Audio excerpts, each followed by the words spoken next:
Hello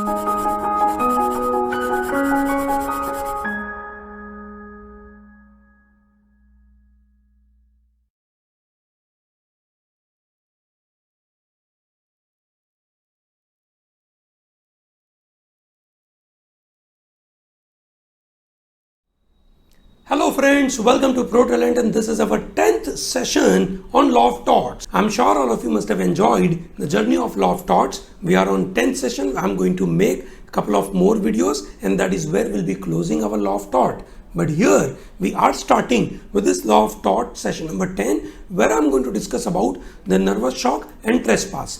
इस particular session में we are going to discuss this issues, that is nervous shock क्या होता है उसके बारे में हम बात करेंगे. ट्रेसपास देखेंगे. ट्रेसपास दो तरीके का होता है, प्रॉपर्टी के अगेंस्ट होता है और पर्सन के अगेंस्ट होता है. सो जो ट्रेसपास टू पर्सन होता है उसमें बैटरी आता है, असॉल्ट और फॉल्स इंप्रिजनमेंट होता है. हम ये तीन को डिटेल में देखेंगे. And then will talk about trespass to property, that is called detinue and conversion. उसके बारे में हम बात करेंगे. And will also take a difference between trespass and nuisance. My dear students, आपको एग्जाम में यही सब टॉपिक के ऊपर अच्छे से एक या दो क्वेश्चंस तो पक्के आएंगे, और वो काफी इजी होता है provided you have understood the differences between this kind of stuff. Otherwise ये जो एक एरिया है नर्वस शॉक और ट्रेसपास जो आपको कंफ्यूज कर देगा. सो ये कंफ्यूजन ना हो इसके लिए ये मजेदार सा वीडियो है, पूरा देखिएगा. और ये चैनल को सब्सक्राइब करना भूलिएगा मत, इस वीडियो को लाइक करना भूलिएगा मत, और साथ में ये पढ़ाई और नोट करना भूलिएगा मत. ये वीडियो सलमान खान की मूवी की तरीके से नहीं देखना है, ये वीडियो को सीखने के नजरिए से. सो नोटबुक निकालिए और नोट करना चालू करें. सबसे पहली बात करते हैं nervous shock. Now what is a nervous shock? Nervous shock is basically not a physical thing but psychiatric illness. It's an injury caused to a person by the perception of acts. ठीक है, कोई भी particular act हुआ उसके perception की वजह से उसको कोई तरीके से इंजरी हुई. ठीक है, so that is called nervous shock. ठीक है, फॉर एग्जाम्पल किसी ने अपने ही बच्चों के ऊपर कोई इंजरी देखी, so he will feel very much bad about it, he will feel so much of problem, and that may be a nervous shock. Okay, so to claim for the damages of the nervous shock, ठीक है, the damage suffered by the plaintiff must not be merely emotional and distress or suffering. मतलब वो सिर्फ emotional और distress और suffering का नहीं होना चाहिए. सफरिंग क्या होती है? आप रास्ते पे जा रहे थे और आपने बहुत भयंकर एक्सीडेंट देखा. You are suffering from the kind of problem you have seen. ठीक है, सो भैया आप सफरिंग है but that is not necessarily a nervous shock. ठीक है, सो रिमेंबर नर्वस शॉक होने के लिए it must be recognise mental illness like psychotic neurosis और एंजाइटी डिसऑर्डर और स्किज़ोफ्रेनिया. ये प्रॉब्लम होना चाहिए तो जाकर उसको नर्वस शॉक बोलेंगे. सो ध्यान रखना, यहाँ पे बात हो रही है साइकोलॉजिकल इम्पैक्ट के बारे में, यहाँ पे बात हो रही है साइकियाट्रिक इलनेस के बारे में, और ये बहुत इंपॉर्टेंट है. किसी बंदे की गलती की वजह से आपको ये नुकसान हुआ, ये आइडेंटिफाई करना बहुत जरूरी है. So what are the essential element? Essential element is the plaintiff must perceive a shocking event with his own unaided senses. This is very important. ठीक है, आपने वो शॉकिंग इवेंट देखी. ठीक है, कैसे देखी? अपनी खुद की सेंसेस से, not through a media, that is through television और ईमेल और व्हाट्सएप वीडियो और स्नैपचैट और एनीथिंग. ध्यान रखना, ये तरीके से नहीं चलेगा. कोई मीडिया के द्वारा आपके पास वो इंफॉर्मेशन वो नहीं चलेगा. You have seen that event through your own eyes, your own senses. So the point here is nervous shock होने के लिए सबसे महत्वपूर्ण पार्ट हो गया shocking event through your unaided senses. Let's see किन केसेस में ये आपको मतलब क्लेम मिलेगा और किन सेंस में आपको नहीं मिलेगा. देखते हैं. There is Mr. Mohan who is involved in a massive train accident. While rescuing his family, he gets injured and is taken to the hospital. On regaining consciousness, he is told that his wife and daughter could not be saved. On hearing the news, he suffers nervous shock, for which he can claim damages. क्यों? क्योंकि उसके खुद के ही family member involve थे और उसने खुद ये सब चीजें देखी थी. But now, in the same example, let's say suppose Mohan's family was traveling in the train which is involved in a massive accident. Mohan is watching this news on a television at home. Fearing death of his family, he suffers a nervous shock. Now Mohan cannot claim damages because he did not view this accident through unaided senses. ये बात समझ में आ रही है सबको? Great. सो यहाँ पे क्या होना चाहिए? The claimant must have a sufficiently proximate relationship with the victim of the defendant's negligence. For example, relationship of spouses, parents, children, siblings, ये सब चलेगा. बाईस्टैंडर, आप बाजू में खड़े थे और आपको लगता है उसको कुछ नुकसान हुआ और उसकी वजह से आपको नर्वस शॉक हुआ, वो नहीं चलेगा. ये बिल्कुल ध्यान रखना. सबसे महत्वपूर्ण पार्ट क्या हो जाएगा? जो क्लेमनेंट है उसका सफिशिएंटली प्रॉक्सिमेट रिलेशनशिप होना चाहिए. ठीक है, number 1. And number 2, it must be reasonably foreseeable that psychiatric harm to the claimant could be caused. The closer the ties between the claimant and the victim of the accident, the more likelihood of that psychiatric harm. So it is very important for you to understand these two things. सबसे पहली बात, sufficient proximity होना चाहिए and there is a reasonable forcibility होना चाहिए कि ऐसे psychiatric harm हो सकती है. ओके, सो फॉर एग्जाम्पल, एक छोटे बच्चे को रास्ते में जा रहा था और उसके ऊपर से साइकिल चल गई जिसकी वजह से उसको पैर में कुछ लगा. ठीक है, अब ये फोर्सिबल नहीं है कि इतनी छोटी डैमेज के लिए कोई पेरेंट को एक तरीके से साइकियाट्रिक हार्म हो, तो उसका कोई भुगतान नहीं है भैया. भुगतान तब है कि जब कोई चीज़ थोड़ी सीरियस हो गई और इसकी वजह से साइकियाट्रिक हार्म हुआ तो चलेगा. आई hope it is very clear. Nervous shock समझ में आया सबको? ग्रेट. अब हम आगे बढ़ते हैं and we talk about trespass. ठीक है, trespass is direct physical interference to another's body और अ प्रॉपर्टी. बहुत ही सिंपल है, बिल्कुल दिमाग में बैठ गया होगा आपको. डायरेक्ट फिजिकल, वर्ड क्या है? Direct physical interference to another's body और प्रॉपर्टी. बॉडी के साथ भी और प्रॉपर्टी के साथ भी. ठीक है, ट्रेसपास दो तरीके के होते हैं, trespass to a person and trespass to a property. दो तरीके के ट्रेसपास. ठीक है, तो वापस समझते हैं भैया. ट्रेसपास टू अ पर्सन का मतलब क्या हुआ? Unlawfully and in an unjustified interference with persons body. ठीक है, कोई पर्सन की बॉडी के साथ अनलॉफुली और in an unjustified manner you interfere with that person's body, then it is called trespass to a person. उसके 3 प्रकार है: battery, assault and false imprisonment. Battery, what is battery? Battery means intentional use of force on plaintiff's person. किसी plaintiff के ऊपर, किसी person के खिलाफ intentional use of force करना. That means defendant must have intention of doing it. ठीक है, intentionally होना चाहिए, उसने फोर्स यूज किया होना चाहिए. Number 2, and the use of force must be without lawful justification. बगैर आपने लॉफुली जस्टिफाइड किए आपने किसी के ऊपर फोर्स यूज किया. ध्यान रहे, mere passive obstruction is not a battery. So that means if you are blocking a person's way, that is not a battery. आपका फोर्स यूज होना जरूरी है. ठीक है, क्या क्या एग्जाम्पल है बैटरी के? देखिए भैया, spitting on man's face, that's a battery. Pulling a chair behind a person so that he may fall down, that's a battery. Police assault on a person who tries to escape from custody to prevent his escape is obviously not a battery because it was lawfully utilized. Okay, so ये ध्यान रखना जरूरी है. Battery इसको बोलते हैं. Assault क्या है? Assault means an act by which a person reasonably apprehends that battery may be inflicted on him. Assault क्या है? उसको एप्रीहेंशन होना चाहिए, उसको डर लगना चाहिए. ठीक है, बैटरी में आपने फिजिकल फोर्स यूज किया. असॉल्ट में सामने वाले को लग रहा है कि ये मेरे पे फिजिकल फोर्स यूज कर सकता है और ये डर पैदा होगा. That is called assault. Physical force, battery. Physical force का थ्रेट इज एन असॉल्ट.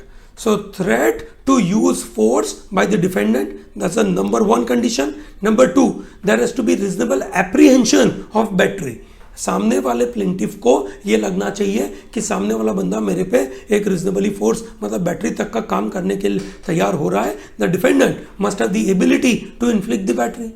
उसके पास एबिलिटी होनी भी चाहिए। भाई एक छोटा बच्चा आके बोलेगा आपको कि मैं आज तुम्हें 10 मुक्के मारूंगा, ठीक है, तो भैया वो आपका असॉल्ट नहीं है। पर अगर कोई बड़ा तगड़ा सा आदमी आकर आपको बोले कि आज मैं तुम्हें मारूंगा, which is sufficiently known as battery, ठीक है। सो ध्यान रखना, that is sufficiently known as an assault. ध्यान रखना, बैटरी के पहले असॉल्ट होता है, कभी कभार बैटरी अपने आप में भी हो जाती है, ठीक है। सो देयरफॉर असॉल्ट बैटरी के पहले होगा, ठीक है। बात समझ में आ रही है सबको? सो असॉल्ट बैटरी के पहले है और battery is a physical force. क्या कंडीशन में आपको डैमेज यू से या जो बंदा आपको असॉल्ट कर रहा है वो लायबल होगा? When there is a Mukesh and Ramesh, they are involved in an argument. Suddenly, Ramesh takes the gun and he points towards Mukesh and threatens him to kill him.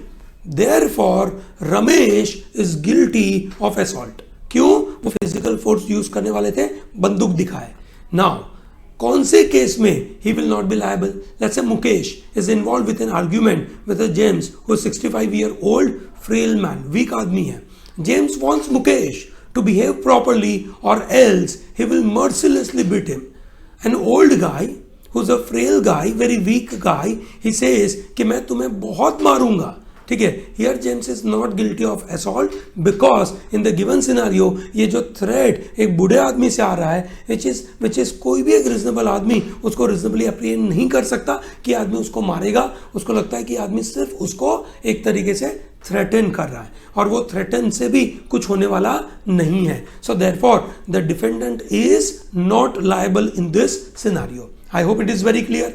Great. So क्या difference हुआ battery और assault में? Battery में physical force use करना, assault में क्या होता है? एक तरीके का थ्रेट देना, ठीक है ना। फिजिकल फोर्स अगर यूज हो गया तो बैटरी में कन्वर्ट हो गया। अगला पॉइंट है false imprisonment. False imprisonment means imposing restraint on person's liberty without lawful justification। किसी बंदे के ऊपर एक तरीके के रिस्ट्रेंट लगा देना without lawful justification is called false imprisonment. क्या एसेंशियल कंडीशन है? सबसे महत्वपूर्ण चीज हो जाती है आपको total restraint on plaintiff's liberty, full restraint होना चाहिए, ठीक है। And plaintiff's restraint is without any sufficient legal justification. उसके लीगल जस्टिफिकेशन के बगैर उसके ऊपर टोटल रिस्ट्रेंट लगा दिया तो ही फॉल्स इंप्रिजनमेंट बोलेंगे। टोटल रिस्ट्रेंट का मतलब है the restriction must be absolute. Plaintiff is restraint partially, then it is not false imprisonment. ध्यान रखना ये जरूरी है। एब्सोल्यूट रिस्ट्रेंट, ओके, पार्शियल है कुछ और चीज होगी पर ये नहीं होगा। समझो पॉइंट, ये नहीं बोल रहे हैं हम कि अगर किसी ने आपको पार्शियली रोका दैट डज नॉट मीन उसने कोई गलती नहीं करी है, पर उसने फॉल्स इंप्रिजनमेंट की गलती नहीं करी है, ठीक है। रिस्ट्रेंट में B actual, that is by actual use of force, और बाय कंस्ट्रक्टिव, दैट मीन्स अगर कोई बंदा आपको मतलब आपके घर के आजू बाजू बहुत सारे आदमी रख दे और बोले अब यहां से निकले तो ये आदमी तुम्हें मारेंगे, तो भैया वो भी उसको टोटल एंड एब्सोल्यूट रिस्ट्रेंट कहा जाएगा। आई hope you understand this. So it is not necessarily actual, ठीक है। उसने बोला आप घर के बाहर निकले, मेरा कोई आदमी आपको गोली मार देगा, ठीक है, या आप रास्ते में कहीं पे भी मिलेंगे वो मार देगा, घर के बाहर मत निकलना। So this is basically known as restraint. जरूरी नहीं है कि वो एक्चुअल हो, कंस्ट्रक्टिव भी हो सकता है, डेवलप किया गया हो सकता है। And then there is an absence of lawful justification. The detention of plaintiff must be without any authority, that is illegal, ठीक है। अभी आज की तारीख में जम्मू कश्मीर में बहुत सारे लोगों को पकड़ के जेल में डाल दिया है, so that is with a lawful justification. So वहां पे हम ये बात नहीं बोल सकते। So in the detention proceeds due to the authority of law, the defendant is not liable. For example, a police officer arrests a person after having a credible information about his criminal act. Such detention is justified. Officer is not liable for the false imprisonment. I hope ये तीन word समझ में आ गए आपको। कौन कौन से 3 word थे?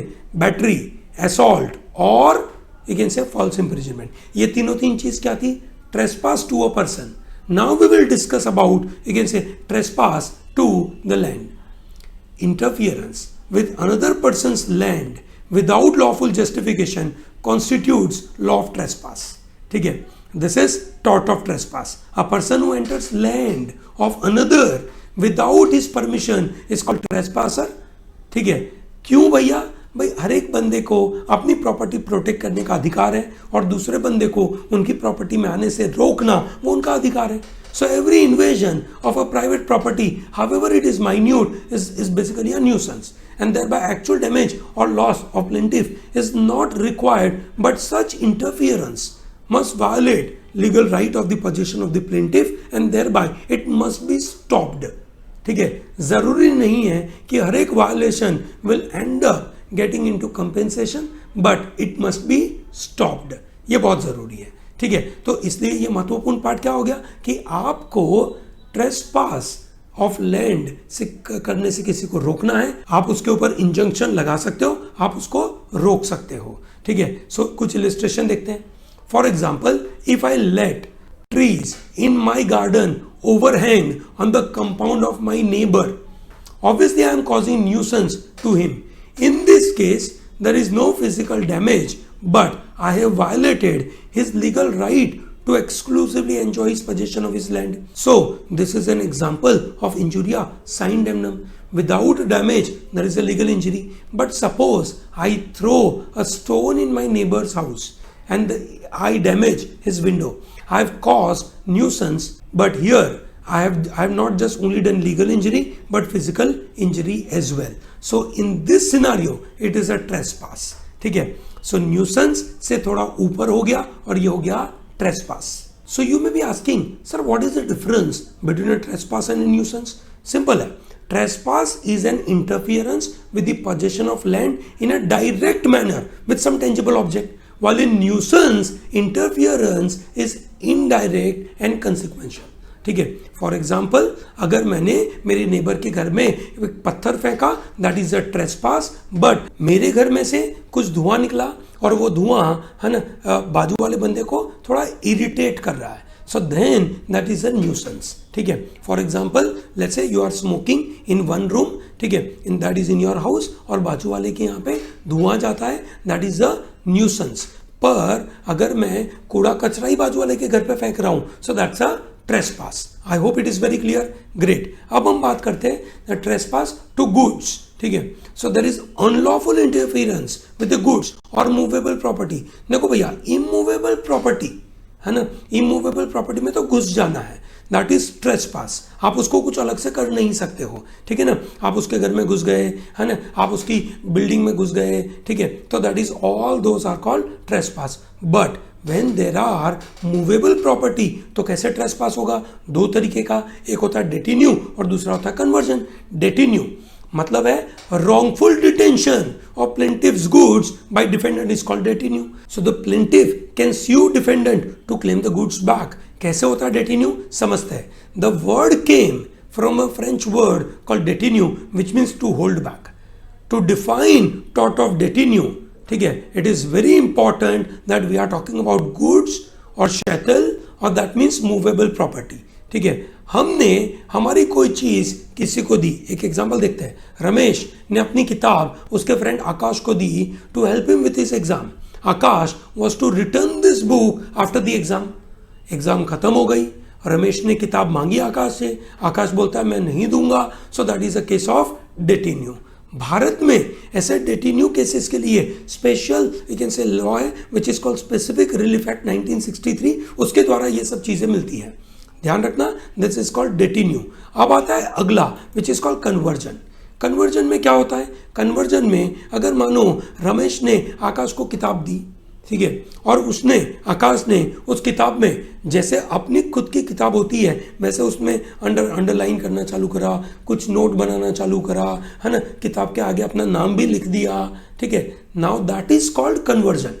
ठीक है ना. So every person is entitled to exclusive possession and use of his own goods, and owner of a goods can do any act in relation to his goods. That's a principle on which this conversion issue is coming. ठीक है, वो कुछ भी कर सकता है अपनी किताब के साथ, सेल कर सकता है, डिस्ट्रॉय कर सकता है, गिफ्ट दे सकता है, but other person if is not authorised by the owner can not do anything. Conversion का क्या मतलब हो गया? It is willfully dealing with another's goods as if it is our own without that person's permission or lawful justification. This is called conversion. I hope it is very clear. चलो अच्छी बात है, ठीक है। सो एग्जांपल देखते हैं। A man lends his scooter to Rohan his friend for a week without authorization, Rohan sells it to Mohan, Rohan has committed the tort of conversion. बहुत simple है। Meena give Seema some corn to store in her kitchen without permission, Seema grounds those corn and make it the flour, thereby Seema ने पूरा conversion कर दिया, ठीक है। So she has committed tort of conversion. I hope you understood this. So trespass दो तरीके का, trespass to a immovable property, that means simply entering into that. Trespass to goods, ठीक है, that is immovable, that is movable property, और वहां पे आपके पास दो चीजें, कन्वर्जन और डेटिन्यू, ठीक है ना। और आगे हमने सीखा trespass to a person, battery, assault, false imprisonment, और उसके पहले देखा नर्वस शॉक। चलिए देखते हैं क्वेश्चंस, ठीक है। पहला सवाल, the owner of a land is entitled to the column of ad space above the surface ad infinitum, ठीक है। मतलब if you are owner of a land, उस लैंड के ऊपर जितनी भी एड स्पेस है एड इन्फिनिटम वो आपकी है, but right is restricted to such a height as is necessary for the ordinary use and employment of the land and structure on it. So ये कब तक आपका वैलिड है भाई? आप एक नॉर्मली ऑर्डिनरी यूज तक आप उसको मांग सकते हैं। अब आपकी लैंड के ऊपर हवा में से प्लेन गया, आप बोलोगे भाई मेरी लैंड के ऊपर से हवा में से मतलब ये प्लेन जाना नहीं चाहिए, भाई ये प्लेन नहीं जाना चाहिए, दूसरे रास्ते से जाओ, ये नहीं चलेगा। That's not the ordinary usage. Okay, चलिए देखते हैं पहला सवाल। A had constructed a single-storied house on a corner site. He had no intention of building an additional floor. B, his neighbor who ran an internet parlor got a hoarding made and which protruded over A's house at a height of around 6 feet above the terrace. उसके terrace के ऊपर 6 feet के ऊपर वो hoarding दिख रहा है। वो आपने देखा ना, बिलबोर्ड दिखता है ना, जो बिलबोर्ड बड़े बड़े होर्डिंग दिखते हैं, वो होर्डिंग उसके घर के टेरेस के 6 फीट ऊपर आ गया। अभी 6 foot is a ordinary usage, है ना, एक तरीके का डिस्ट्रक्शन हो रहा है, एक तरीके का प्रॉब्लम हो रहा है। So now S use be for the trespass. Will this be termed as a trespass?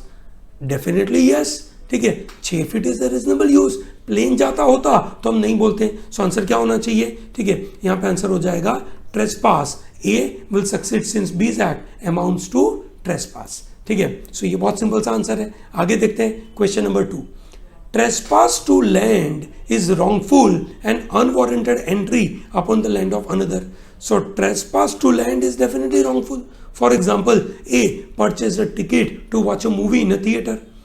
After the show got over, A refused to leave the theater.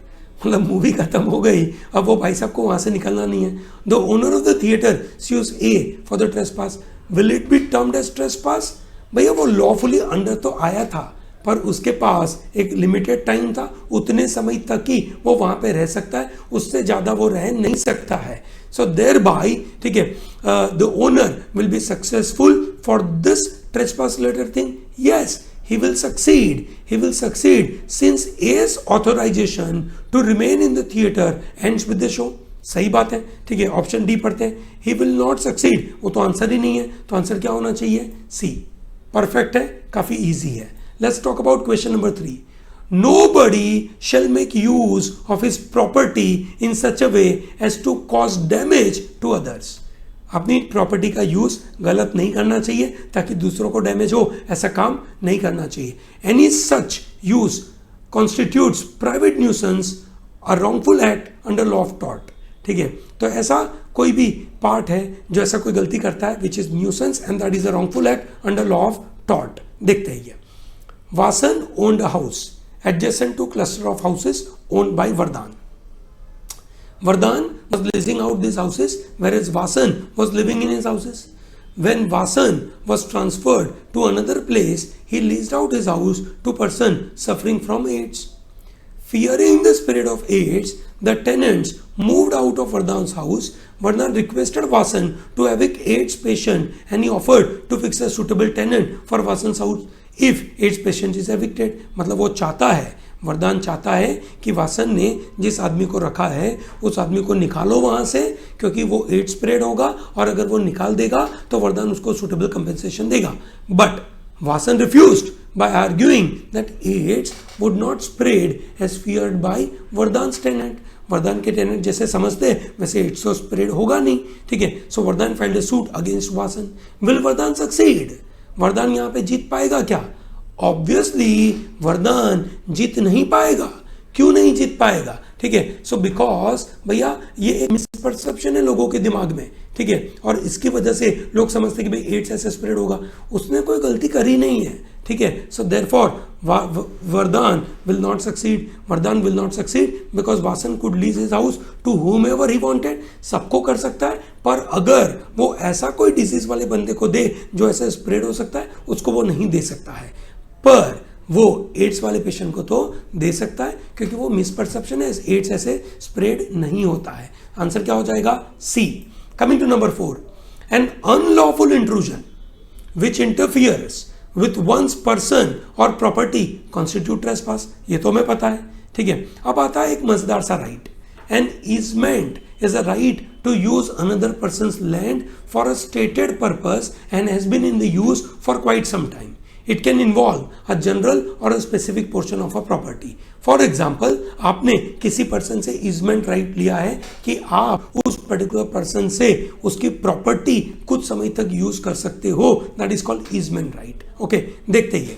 So Vijay wanted to construct a shed on his window to prevent rainwater entering from his house. The shed was constructed, but it was protruded to Namit's house. Vijay claims it is his easement right कि अपने घर में पानी आने से रोकने के लिए अगर मैं ऐसा करता हूं, ठीक है, दैट मीन्स अगर बारिश आती है मैं छाता लेके निकलता हूं और छाता आजू बाजू वाले को थोड़ा सा परेशान कर सकता है, क्योंकि मेरा छाता ज़्यादा जगह रोकता है, ठीक है. नॉर्मल जितनी जगह रोकता है उतना ही, एक आदमी से तो थोड़ी ज़्यादा रोकेगा. तो मैं बोल सकता हूँ आई हैव एन ईजमेंट्री राइट कि मैं छाता लेके निकल सकता हूँ, भले वो नॉर्मल से थोड़ी ज़्यादा जगह ले. क्यों? क्योंकि it is my right to prevent myself from that rain water. So will Vijay's claim succeed? Yes, in this case he will be succeeded because it is his easmentary right. Yes, so answer क्या हो जाएगा? B. Coming to number 5, trespass to land means direct interference with the possession of land without lawful justification. Trespass could be committed by either by a person himself entering in the land of another person or by doing the same through a tangible object. A throws some stone upon his neighbor's premises. Is this trespass? Perfect है. आदमी खुद गया या आदमी ने कोई object को भेजा. सो आंसर क्या हो जाएगा? ए. बहुत इजी है, ठीक है. नंबर 6 देखते हैं. Interference with another's goods in such a way as to deny the latter's title to the goods amount to conversion. किसी बंदे के गुड्स के साथ इस तरीके से इंटरफियर करना कि वो अपना टाइटल क्लेम न कर पाए, that is called conversion, and thus it is a civil wrong. It is an act intentionally done inconsistent with the owner's right, though the doer may not know or intend to challenge or the property or possession of the true owner, but still वो हो गया. तो उसको क्या बोलेंगे हम? Conversion.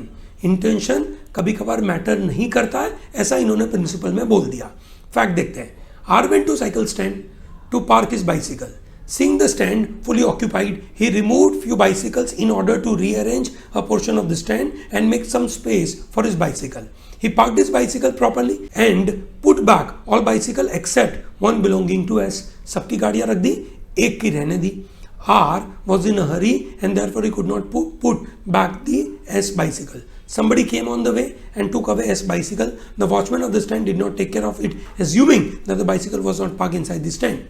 S filed a suit against R for conversion. ठीक है. Will S succeed or not? भैया R ने कन्वर्जन किया क्या? डेफिनेटली. कैसे किया? उसने वो गाड़ियां हटाई. S ने तो सही तरीके से पार्क किया था. उसकी गाड़ी सही तरीके से हटाना, कहीं और पे रखना, that is where he has done something wrong, and thereby S would succeed because R's act led to the stealing of his bicycle. ठीक है. सो ये बिल्कुल ध्यान रखना. And the last question for the day. A farm house is located in South Delhi on a 2-acre plot of land. The owner of the farmhouse keeps specially trained ferocious dog to guard his property. He also employs a dog holder to handle this dog and instructs all his other employees to avoid the dog. A sign is also put up at the gate saying that beware of the dog. On the afternoon of 26 January, A group of poor boys playing cricket in the nearby park hit the ball in the farmhouse. A 14-year-old boy enters the farmhouse and gets the ball. The dog attacks the boy and he dies out of the injury. The family of boy sues the farmhouse owner for the damages. So बिल्कुल damage हुआ ऐसा दिख रहा है. Principal क्या होता है? The occupier is not responsible to a trespasser except in respect of willful act intended to cause harm or done with reckless disregard. ठीक है, तो अगर कोई ट्रेसपासर है उसके ऊपर वो ऑक्यूपायर लायबल नहीं है. हाँ, अगर उसने जानबूझ के या रेकलेसली कुछ किया, बगैर सोचे समझे किया, तो भैया ये ऑक्यूपायर लायबल होगा. Master is liable for the act of employees and servant. ठीक है, तो यहाँ पे क्या हो रहा है? यहाँ पे मास्टर ने डॉग तो रखा है. ठीक है, अब डॉग रखने के बाद उसने अपने एम्प्लॉय को बोला है. एम्प्लॉय को ध्यान रखना चाहिए था, एम्प्लॉय ने ध्यान नहीं रखा, जिसकी वजह से बच्चे की मौत हो गई. बच्चे की मौत होना इस जिम्मेदारी किसकी? ऑब्वियसली वो सर्वेंट की. बट सर्वेंट के सामने कौन liable? Master. Therefore owner is liable because a dog has a vicious or savage propensity. He had knowledge of the same and therefore he is liable. Okay, chaliye, great. So I hope the entire idea of this entire law of tort with respect to nervous shock as well as trespass is clear to you. Okay, so ये एक अगला video है. This is very interesting video. इसके बाद जो video आएंगे उसमें हम बात करेंगे यही master servant relationship, that is no fault liability. उसके बारे में हम बात करेंगे. ओके, चलिए, great. So I hope you like this, you must have learn it well and do not miss out to take this PDF from protalentdigital.com with extra questions in it. Okay, thank you very much and all the best.